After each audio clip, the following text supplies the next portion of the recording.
So welcome everyone to the LifeBulb webinar series where we're going to meet our community managers. And today we are joined by Sam Day, who is a transplant recipient and a transplant community manager for transplant-life.com, life with a Y. I am Karin Nienberger and I am the CEO of LifeBulb. I am also a transplant recipient. I received 2 kidneys. The most recent one 8 months ago or 7 months ago, and the first one 14 years ago, and then I got also a pancreas 13 years ago. So Sam and I are similar in some ways, but Sam received a heart transplant. So we're going to learn more about Sam today. So welcome, and why don't you introduce yourself and obviously your transplant story a little bit.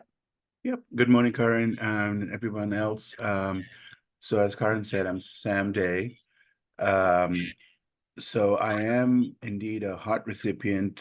I'm extremely lucky and I consider myself blessed, and I'm always grateful. I received a heart in almost 8.5 years ago now. So I'm definitely blessed. It was at University of Maryland in Baltimore. And the reason for it basically was CHF, which is congestive heart failure. So a little bit of background, I had a massive heart attack back in 2008, and didn't know I was going to end up getting a heart attack, and didn't know I had diabetes at the time.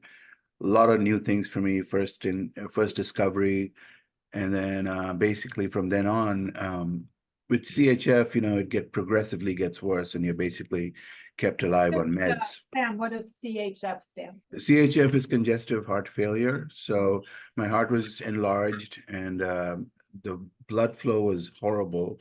Circulation issues. I used to have excess fluid buildup all the time.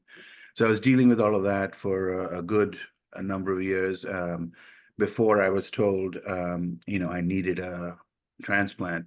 And there's a little backstory. I used to travel for work quite a bit, international travel. And so I used to be in Detroit, based in Detroit with GM, and then I traveled back and forth to India and places like that. In one of those trips, I basically got stuck. I couldn't travel back for 5 years. 5 years? 5 years. I was too sick to travel.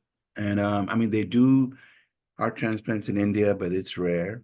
And I was told, you're from the US citizen, try to go back to the US to get the heart, get listed for a heart. You can't just get a heart transplant, you have to be listed. So, so that was the goal. I was also told I could go to Singapore and places like that where better odds, more people are going, but it's money, insurance, all this stuff. And then I was too sick to travel anyway.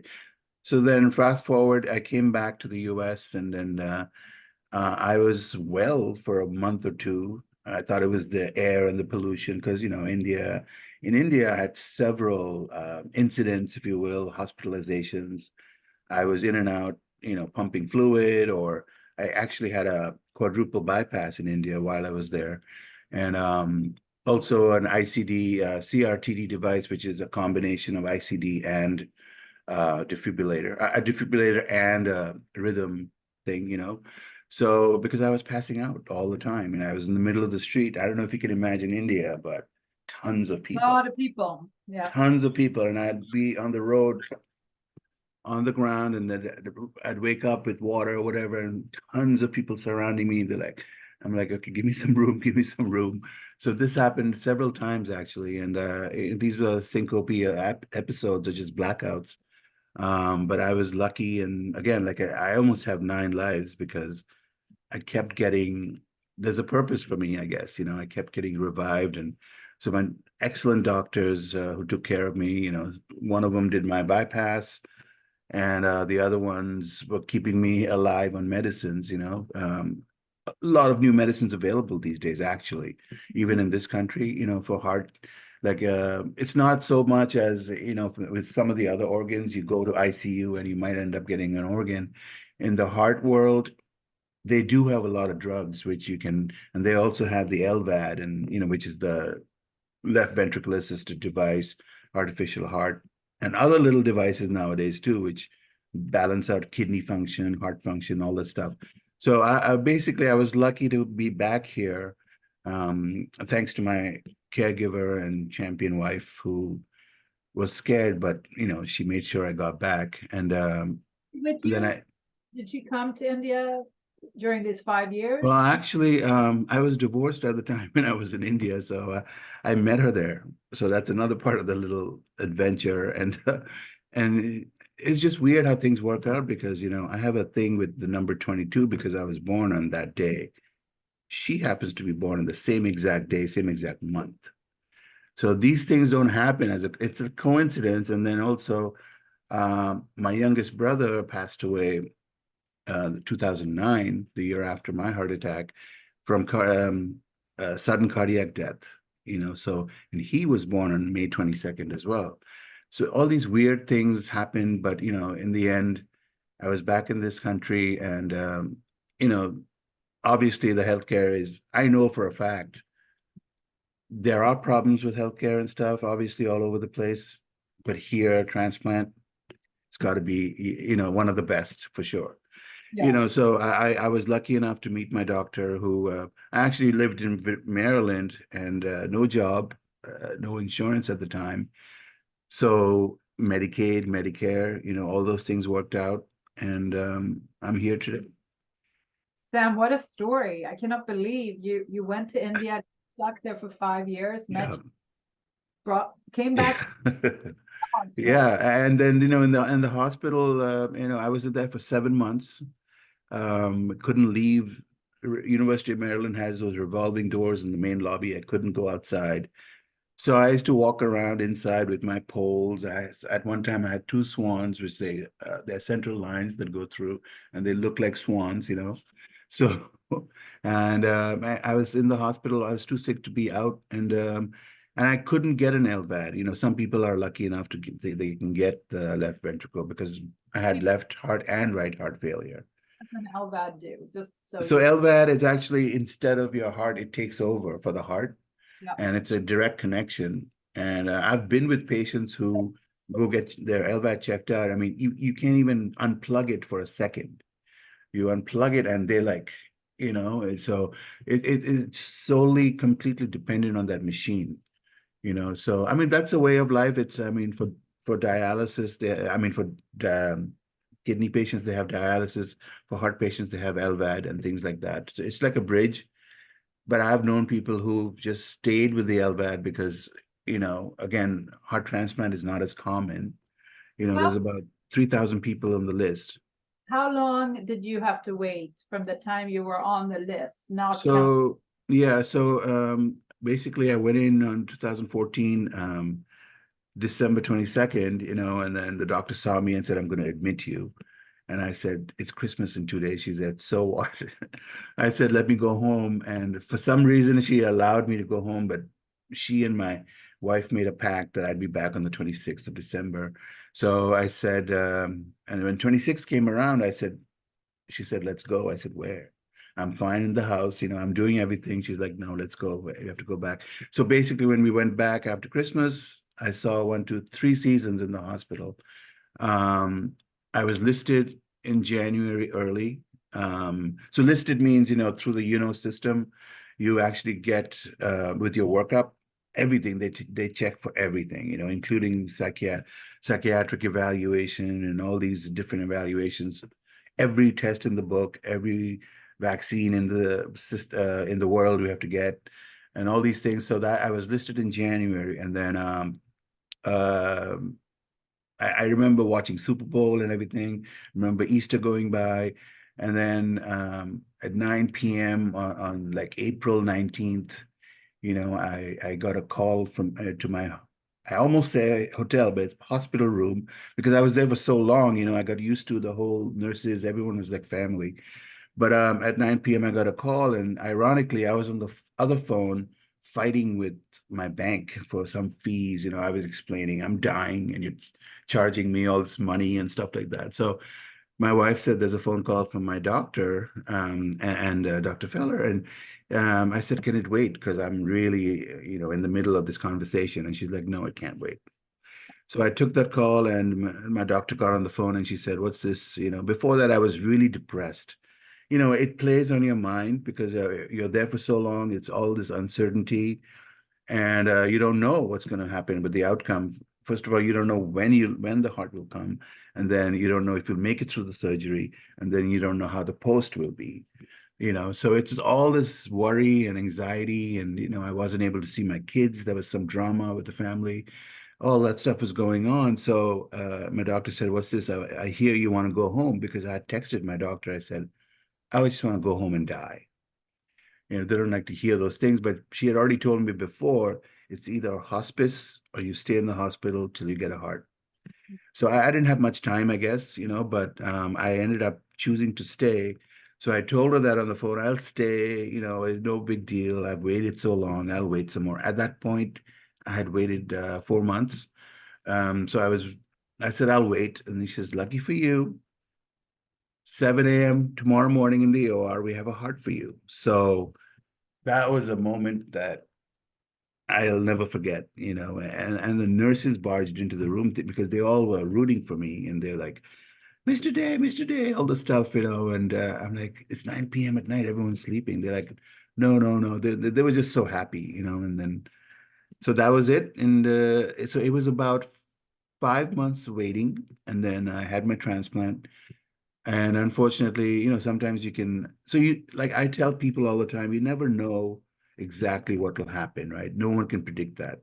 Doctors, nurses, nobody, not even other recipients. So because every person is unique and every transplant is unique, even if it's the same organ. So I didn't know and nobody knew. And I ended up staying there another 3 months because of infection and stuff like that. So in total, it was 7 months, and it never felt so good to go back home.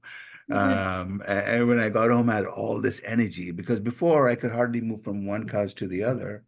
First of all, I was ballooned up with all this fluid, and I would fall. I couldn't do it. And there was a joke on the floor because in the hospital, when you're there for so long, the nurses maintain a chart like fall risk, fall risk. So I used to get those yellow socks and stuff. I'm a fall risk. So they used to tease me, "Mr. Day, we went fall free. The whole floor was fall free, but you had to ruin it." I fell. So it was a long, long time. We even spent our birthdays in there, and but you had to stay positive the whole time. That's the only thing that got me through, I think. How did you stay positive? What did you do? I mean, you had your wife close by. Yeah, so she was there with me the whole 7 months. She had a recliner, and she was there the whole time. So that really helped. And then this hospital, they had other things like, they had a harpist who would come by. They had other therapists who were available to me, and basically music and talking to people. Um, and then also my doctor was telling me to go to other people to inspire them because, they were going through journeys. And so I started early with that aspect because that's what I'm really passionate about because, it's people who are entering the journey, already in the journey. And of course, people who've already been through. But basically, my mission is to help people who are at any stage of the transplant journey. So that kept me going, and I kind of knew there was a purpose why I'm having to go through all this. Yeah, because you're Otherwise I'd be long gone. people, you're helping a lot of people. And Yeah, I think, Sam, you're also helping people who are not heart transplants, exactly. Yeah, intestine, pancreas.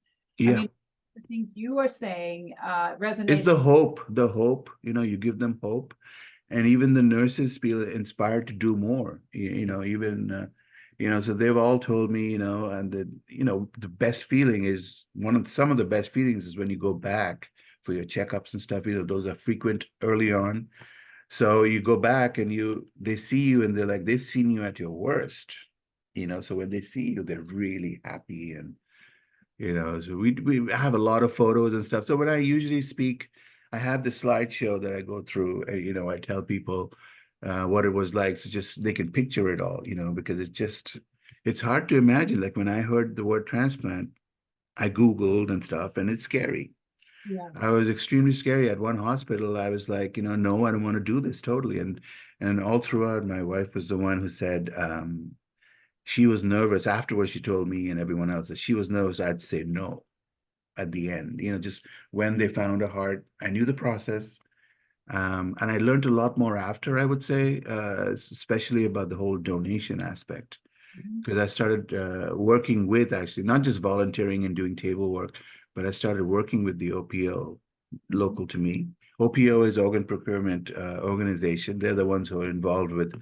What do So you do? they have all these they have all the new hires who come in, and they are, some of them are hospitalists. They go, some of them are counseled grieving families, some of them go and ask family members, is it okay? They get the authorization, if you will. Yep. So they all need training. And so I was like one of the people who would play a role. So we do role playing. And I've played like a dad whose son died, Mhm. and then they would come and ask me those questions. Or I've been at a table, I'm like going there and I'm asking these questions, which they should know the answers to. Mhm. Like, do I pay for a transplant, or do I, can I buy an organ? Just myths in general and stuff like that. So I learned a lot about, DCD donations and some technical stuff, but I'm into that. I like learning, and then I can help people in support groups and stuff that I run, so it really is a full circle. And I must say, OPOs in general deal with deceased donations only, and I know, based on the statistics and stuff, the most of the people waiting are for kidney and liver, and those happen to be organs which you could get through living donation, so I'm passionate about that aspect too. I want that to be really elevated in the US. Mhm. Why do you think it is so hard to get people to give a kidney or a piece of the? Yeah, I think it's a lot of stigma, and people have some people don't know enough education wise, as far as because we know people who do donate one kidney, they function just fine most of the time. I mean, obviously there'll be exceptions, but most of the time there, and of course, kidneys from a living donor will last longer, again, most cases, and they're better matched and all this stuff. And so first of all, not just the family, you got to learn how to ask. You got to be willing to ask, I would say, not learn how to ask, but just willing to ask. Because every time I hear, oh no, I don't want to bother them, or I don't want to, you know, because I'm too scared something will happen to them. But let that part be, but just at least ask. So then you have a handful of people who raise their hand and say, I'm willing to be tested. And then at least then you have a pool. And then these days, there has been some advancement, with all these domino and all the other ways you can donate. You don't have to be a perfect match, because used to be people who say, I'm an O positive, so I must find someone with another same blood type and all this stuff. But all that is all flexible now, right? I mean, Yeah, there could be all these match, these chains. swapping chains, Yeah. all these things. So, I mean, I think when I tell people, I said, look, for me, there was no option. I mean, I just had to wait. And I know many people who just end up keep waiting, their time is limited. And, I had my heart attack at 39, and I was transplanted, what, at 46 or something. But some people are much older and they don't have that time, so it just you got to ask as early as possible in the process. When your nephrologist or liver person tells you you need a transplant, start thinking about. That's what I tell people. We can do better to kind of get more people who are in the community of get Exactly.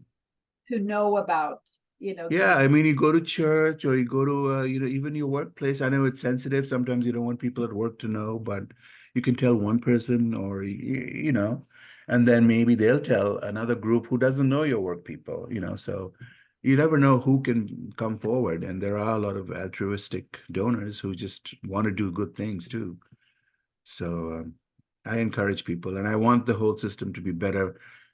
I'm tired of listening to the whole list, they keep saying, 106,000 people waiting, and we already know only half of that is accurate as far as active people. And but even that number could be greatly reduced just by through living donation, you know.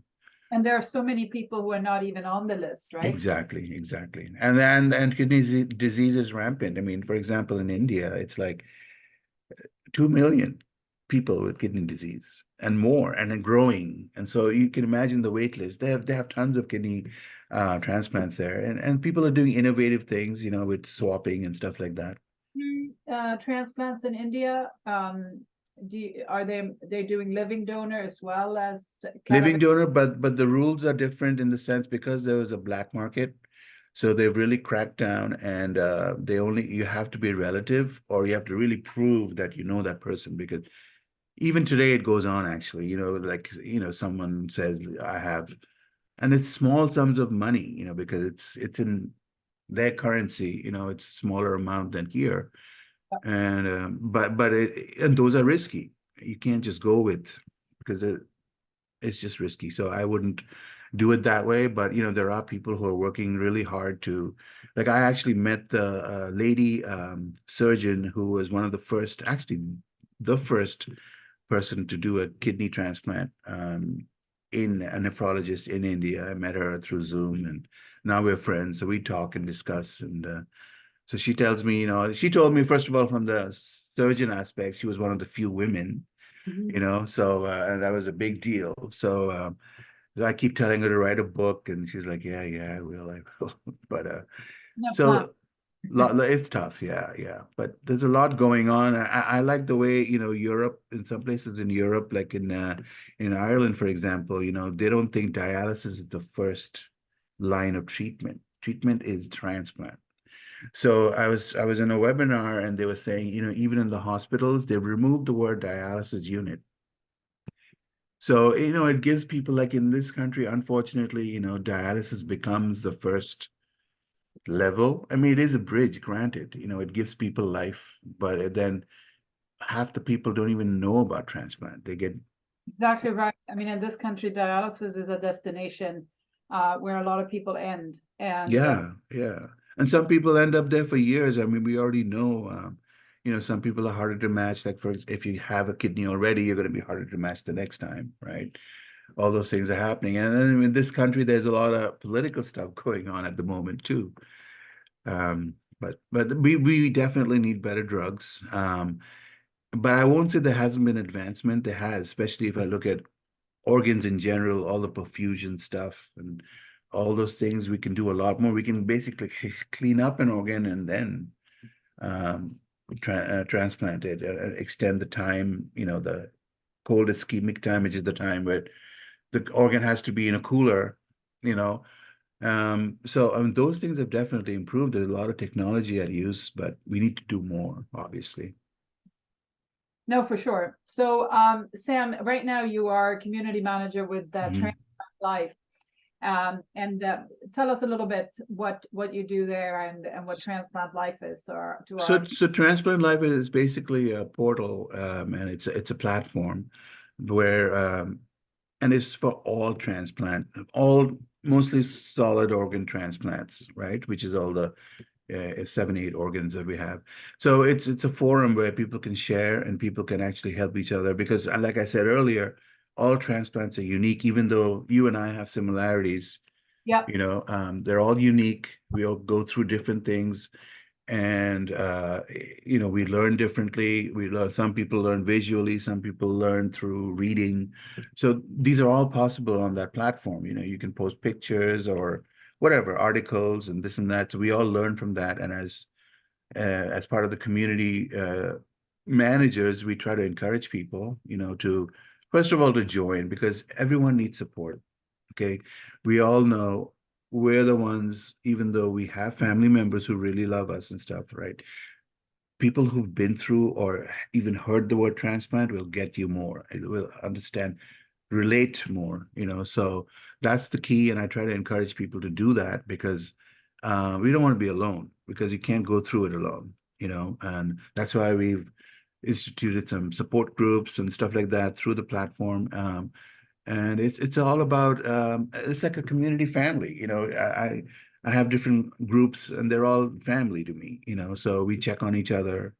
Right? You feel safe and you can You share feel your, safe, it's a safe environment, you can check on each other, and you may not have gone through the same thing, but maybe similar. Or I mean, and it's not about giving medical advice because that's we leave it to the professionals, right? The doctors and but we can talk about experiences. It's all about the experiences, and I would like it to be more helping people who are entering the journey, yeah. you know, because you have you in all honesty, I've been part of boards and stuff like that. Almost all the transplant organizations are about people who've had transplants, Mm. and we actually need to do more for people who don't know much about So we going through it.